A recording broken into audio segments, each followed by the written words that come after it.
സമയത്ത് അച്ഛൻ എന്നെ കൊണ്ടുപോകായിരുന്നു. പക്ഷേ ഈ സിനിമ തിയേറ്ററിൽ കണ്ടായിട്ട് ഓർക്കുന്നില്ല. പണ്ട് ദൂരദർശനിൽ വന്നപ്പോൾ ആദ്യമായിട്ട് കണ്ടേ. അടിപൊളി, ഒന്നും പറയാനില്ല. ടി വിയിലല്ല കാണേണ്ടത്, ഇവിടെ വന്ന് കാണണം. ഞാൻ ഫസ്റ്റ് ടൈം വിഷയ എക്സ്പീരിയൻസ് ആണ്. വിഷയ എക്സ്പീരിയൻസ് വെച്ചാൽ ഒരു റീ റിലീസ് ആണെന്ന് പറയത്തില്ല. ചോട്ടാ മുംബൈയുടെ പാട്ടുകൾ ഇതിനെക്കാട്ടിലും അടിപൊളിയായിട്ട് എനിക്ക് തോന്നിയായിരുന്നു. ചോട്ടാ മുംബൈയുടെ എക്സ്പീരിയൻസ് ഇതിനെക്കാട്ടിലും വേറെ ആയിരുന്നു. പക്ഷേ രണ്ട് ടൈപ്പ് പടങ്ങളാണ്. ഞാൻ ആക്ച്വലി ബോംബെന്ന് ഇതിനായിട്ട് വന്നതാണ്. ഫാൻ ഷോയ്ക്ക് ഇന്നലെ രാത്രി വന്നതാണ്. അതും കണ്ടു ഇതും കണ്ടു. വേറെ വൈബിലാണ്. ഇതൊക്കെ ഒരു പ്രാവശ്യം നമുക്ക് ലൈഫ് എക്സ്പീരിയൻസ് ചെയ്യാൻ പറ്റത്തുള്ളൂ. എല്ലാവരും വന്ന് കാണണം, രക്ഷയില്ല. അന്യായ എക്സ്പീരിയൻസ് ആണ്. അടിപൊളി, ഒന്നും പറയാനില്ല. ടി വിയിലല്ല കാണേണ്ടത്, ഇവിടെ വന്ന് കാണണം. നമ്മുടെ ലാലേട്ടനോടല്ലേ പൊളിച്ച്, വേറെ ഒന്നുമില്ല പറയാൻ. അടിപൊളി പടം, സൂപ്പർ എക്സ്പീരിയൻസ് അല്ലേ പടി, അത് കാണണം. പിന്നെ ഭയങ്കരമായിട്ട് ഇന്നസെന്റ് എല്ലാവരെയൊക്കെ മിസ് ചെയ്തു, ഭയങ്കരമായിട്ട് മിസ് ചെയ്യുന്നത്. ഒരു ഇമോഷണൽ ആണെങ്കിലും എന്നാലും ആവേശം വരുന്നു. അതേ രീതിയിൽ തന്നെ എക്സ്പീരിയൻസ് തന്നെ. പാട്ടൊക്കെ അടിപൊളിയായിരുന്നു, സൂപ്പറായിരുന്നു. മൊത്തത്തിൽ ഓളം തന്നെയായിരുന്നു. വിഷയ എക്സ്പീരിയൻസ് ആണ്. വിഷയ എക്സ്പീരിയൻസ് വെച്ചാൽ ഒരു റീ റിലീസ് ആണെന്ന് പറയത്തില്ല.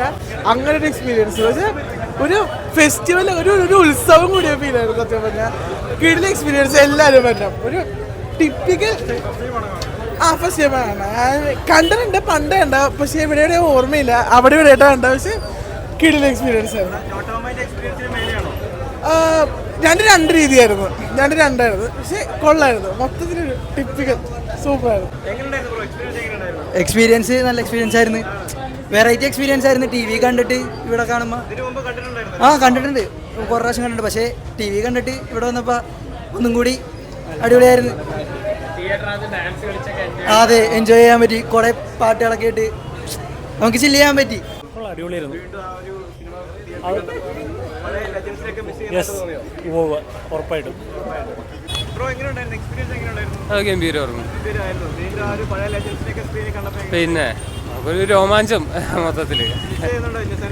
ഏതാ പിന്നെ അവരൊക്കെ ലെജൻസ് അല്ലേ, അവർക്ക് പകരം വയ്ക്കാനാവാത്ത അഭിനേതാക്കളല്ലേ മൊത്തം. രാവണപ്രഭു പണ്ട് എനിക്ക് തിയേറ്ററിൽ ആ സമയത്ത് അച്ഛൻ എന്നെ കൊണ്ടുപോകായിരുന്നു. പക്ഷേ ഈ സിനിമ തിയേറ്ററിൽ കണ്ടായിട്ട് ഓർക്കുന്നില്ല. പണ്ട് ദൂരദർശനിൽ വന്നപ്പോൾ ആദ്യമായിട്ട് കണ്ടേ. അപ്പോൾ ആ സിനിമ എന്തായാലും ഒരിക്കലും തിയേറ്ററിൽ ഒന്നുകൂടി വരുമ്പോൾ മിസ് ചെയ്തിരുന്ന ആഗ്രഹം ഉണ്ടായിരുന്നു. എന്തായാലും വന്ന് കണ്ടു. എന്തായാലും നല്ലൊരു ഇതായിരുന്നു, ഗംഭീരം. അതുകൊണ്ടാണ് നമ്മൾ ഈ തിയേറ്ററിൽ വന്ന് കാണുന്നത്. ആ ഒരു അറ്റ്മോസ്ഫിയർ നമ്മൾ എക്സ്പീരിയൻസ് ചെയ്യുക എന്നുള്ളതാണ് ഇതിൻ്റെ മുഖ്യം. അത് നമ്മൾ എൻജോയ് ചെയ്തു. എന്തായാലും അത് നല്ലൊരു അനുഭവമായിരുന്നു. അടിപൊളിയായി. ഫസ്റ്റ് വാച്ച് ഞാൻ ഫസ്റ്റ് ടൈം നല്ല എക്സ്പീരിയൻസ് ആയിരുന്നു. കണ്ടിട്ടുള്ള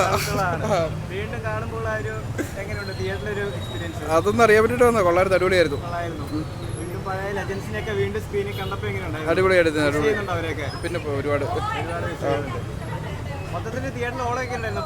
പിന്നെ ഭയങ്കര ഓളമായിരുന്നു, അടിപൊളിയായിരുന്നു. ചോട്ടാമുംബൈയും കണ്ടായിരുന്നു. ചോട്ടാമുംബൈ ഇച്ചിരി കൂടെ ഓളം.